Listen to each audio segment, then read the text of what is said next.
En esta ocasión, abordaremos en el tercer capítulo de la serie La herejía en el catolicismo, la vida, obra, legado y muerte de la segunda mártir que revisaremos en esta incipiente serie. En este caso concreto, y a diferencia de los dos previamente analizados, la causa de la persecución de la Iglesia Católica no se debió a que sus ideas filosóficas o a que sus descubrimientos científicos expusieran la serie infinita de farsas, supersticiones, dogmas y rituales en los que se sustenta la Iglesia Católica. Es más, ni siquiera se debió a que hubiese abandonado el seno de la Santa Iglesia Católica Apostólica y Romana. El caso que analizaremos expone y deja al descubierto el rol que juega la Iglesia en alianza con el Estado, así como la falta de límites éticos y morales con tal de mantenerse en el poder. A continuación, analizaremos el capítulo número 3 de esta serie denominada La herejía en el catolicismo. Espero lo disfruten. Y hoy analizaremos el caso de la mártir de Juana de Arco. Como siempre, por desgracia, hace falta algo de contexto. Ubiquémonos en la Guerra de los 100 años, que fue una guerra librada entre Inglaterra y Francia. Para comenzar, la Guerra de los 100 años duró de 1337 a 1456. O sea que si no nos fallan las cuentas, ni siquiera duró 100 años. Se prolongó 116 años. Bueno, mismos que se iniciaron como una disputa por la herencia del trono francés. Y en este periodo estuvo intercalado con ocasionales periodos de relativa paz. Casi todos los combates habían tenido lugar en Francia, así que el empleo por parte del ejército inglés de unas destructivas tácticas de tierra quemada habían devastado la economía gala. Durante los años 1360, 1429 y 1431, como pueden observar en el mapa, el ejército inglés llegó a conquistar casi el 50% del territorio francés. La población de Francia, para variar, todavía no se había recuperado en cuanto al número previo de habitantes debido a la epidemia de peste negra de mediados del siglo XIV. Y además sus comerciantes estaban aislados de los mercados extranjeros. Antes de la aparición de Juana de Arco, los ingleses casi habían logrado su objetivo de una monarquía dual bajo el control inglés. Mientras tanto, el ejército francés no había logrado ninguna victoria importante en lo que dura una generación. De hecho, el rey de Francia, Carlos VII Valois, había sido obligado por el ejército inglés a renunciar a sus derechos en beneficio de Enrique VI de Inglaterra. En palabras de la historiadora Kelly de Bryce, el reino de Francia ni siquiera era una sombra de lo que había sido en el siglo XIII.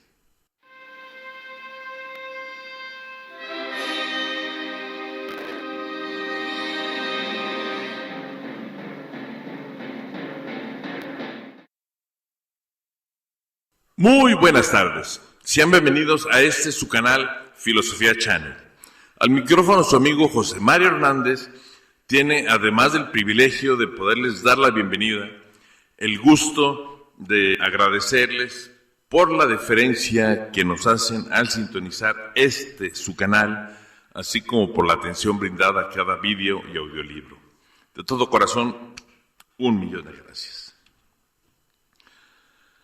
Juana de Arco, heroína francesa y santa de la Iglesia Católica, nació en Domremy, en la región de Lorena, en el noreste de Francia, probablemente en 1412. En el pequeño pueblo de Domremy, que hoy cuenta con unos 150 habitantes, todavía se alza su casa natal, que resuma un encanto especial.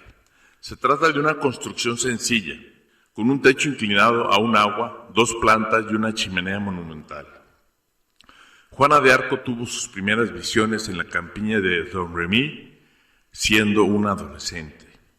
La extraordinaria epopeya de esta hija de campesinos comenzó con la aparición del arcángel Miguel, que protegía el reino de Francia, y al escuchar las voces de Santa Catalina de Alejandría y de Santa Margarita, que la guiarían a lo largo de su breve vida.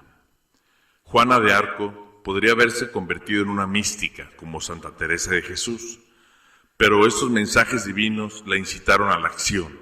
Debía unirse al ejército del rey de Francia y recuperar los territorios ocupados por los ingleses como consecuencia de la guerra de los 116 años, de los 100 años históricamente.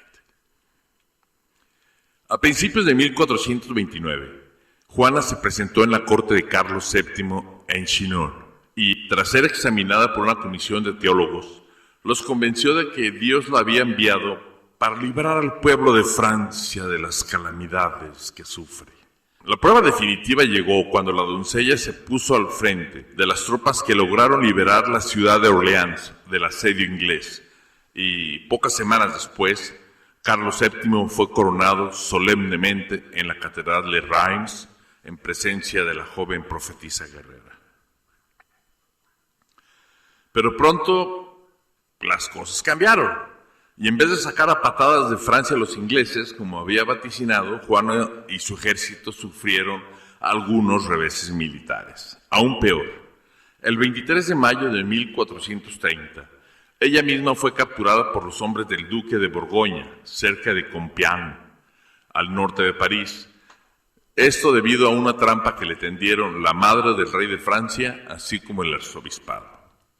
Juana no era, pues, ni invencible ni invulnerable. Por tanto, no era una enviada de Dios, ni sus obras habían sido milagros divinos. ¿Qué eran entonces? Los ingleses y sus aliados franceses lo tenían claro. Obras del diablo, de una herética que iba contra los mandamientos de la Iglesia Ortodoxa y a la que había que juzgar y condenar. La motivación de estas acusaciones, sin embargo, era puramente política. Condenando a Juana como hereje, los ingleses querían demostrar que la coronación de Carlos VII había sido obra de una endemoniada. Por ello, no pararon hasta que los borgoñeses les entregaron a la prisionera a cambio de un jugoso rescate. Y a continuación decidieron someterla a un proceso inquisitorial para demostrar que era una bruja o una hereje. El 21 de diciembre de 1430, los profesores de la Universidad de París escribieron una carta al rey de Inglaterra, en donde afirmaban: «Hemos oído estos últimos días que está en vuestro poder esa mujer llamada la doncella, de lo que nos alegramos mucho, confiado en que por orden vuestra esa mujer será puesta en justicia para reparar los grandes maleficios y escándalos sucedidos notoriamente en vuestro reino por su culpa, en gran perjurio del honor divino de nuestra santa fe y de todo vuestro buen pueblo». Los doctores parisinos se referían a Juana de Arco, capturada unos meses antes y que acababa de ser entregada a los ingleses. La acusaban de provocar escándalo en Francia por haberse puesto al frente de un ejército con la pretensión de ser una enviada de Dios. Ella que no era más que una campesina de 18 años. El proceso contra Juana se abrió unos días más tarde y terminó tal como se había decidido de antemano, con la condena a muerte y la ejecución de la joven en la hoguera, para después esparcir sus cenizas en el río, con el propósito de borrar totalmente su memoria. Pero no fue así. El proceso no hizo más que acrecentar la leyenda de la heroína que había salvado a Francia y que había llevado su sacrificio hasta el martirio. A finales de 1430, los ingleses trasladaron a la prisionera a Rouen, capital de Normandía, ciudad que administraban directamente y donde residía el joven Enrique VI y el duque de Bedford, regente de Francia. Estos pusieron al frente del proceso a un clérigo francés de su confianza, Pierre Cauchon, obispo de Beauvais. Era un antiguo servidor del duque de Borgoña, que también había sido miembro del Consejo del Rey de Inglaterra. Junto a él se puso a un inquisidor, el dominicano Jean Lemaitre, que sin embargo pronto escurrió el bulto. Después de una pesquisa en el pueblo natal de Juana para recoger pruebas de su herejía, El 3 de enero de 1431 se formularon los cargos contra la doncella. Entre ellos se incluía haber violado la ley divina al vestirse como un hombre e ir armada, haber engañado al sencillo pueblo, haciéndole creer que Dios la enviaba, creer en supersticiones y falsos dogmas, y por último, haber cometido ofensa divina, o sea, herejía. Unos días más tarde, al abrir el juicio, Cauchon la declaró sospechosa de realizar hechizos e invocar demonios, es decir, añadió una acusación más, en este caso de brujería. El 21 de febrero, Juana comparece por vez primera ante el tribunal. Junto a Cauchon participaban numerosos asesores, entre ellos clérigos, prelados, teólogos y abogados en su gran mayoría. De modo que, en total, Juana tuvo enfrente a ella a un centenar de jueces durante los 5 meses que duró su largo proceso y tormento.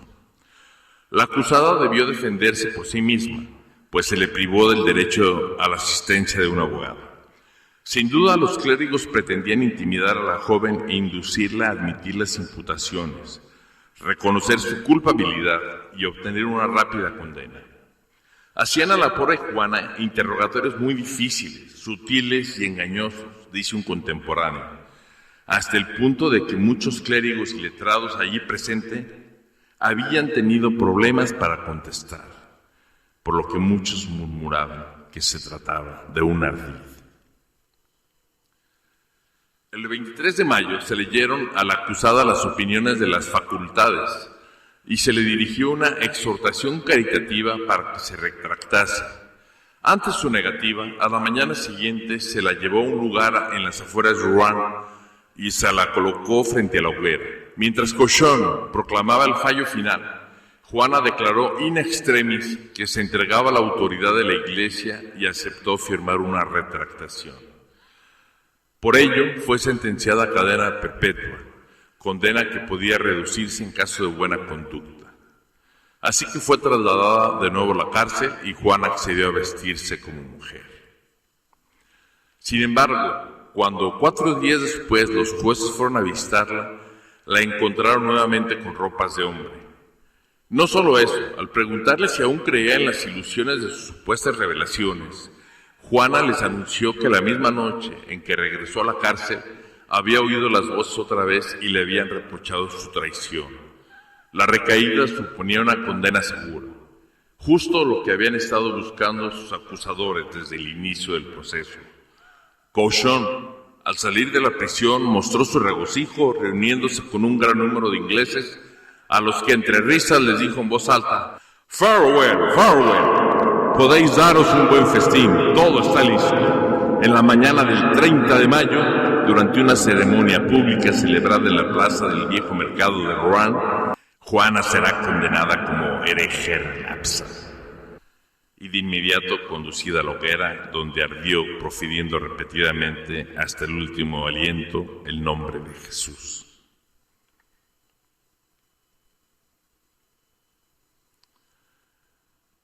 La mañana del 30 de mayo de 1431, esto es hace 590 años, fue atada a una estaca y quemada viva en la plaza del mercado viejo de Rouen, al noreste de Francia, y sus cenizas fueron arrojadas al río Sena.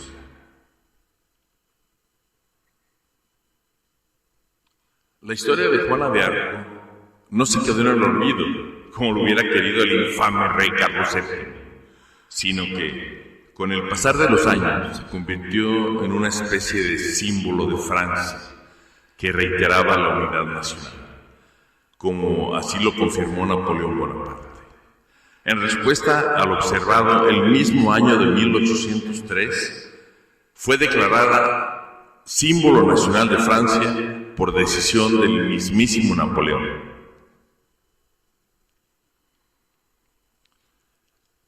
Estoy seguro que todos tenemos algún conocido que siempre llega tarde a las citas o a las celebraciones.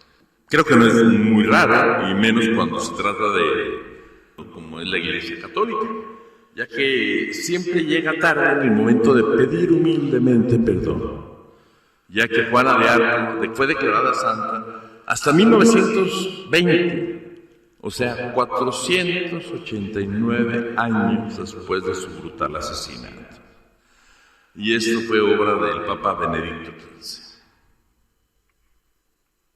Y bien, espero que este video haya resultado de su agrado. Si así fue, mucho agradeceré que me brinden un pulgar hacia arriba, como aparece en este momento, así negro.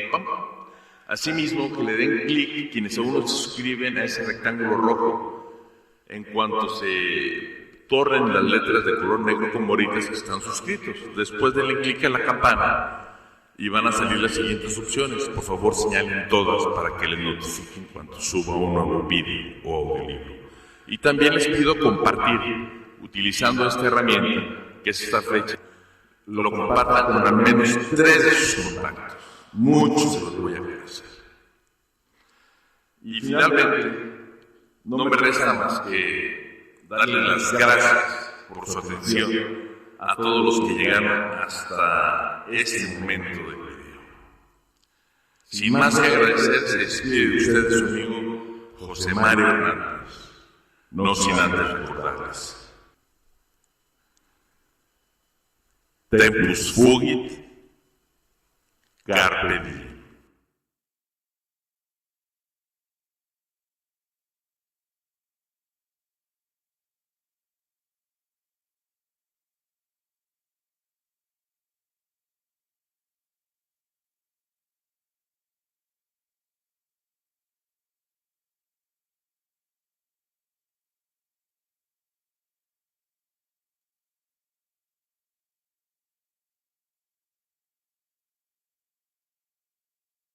This is the end, my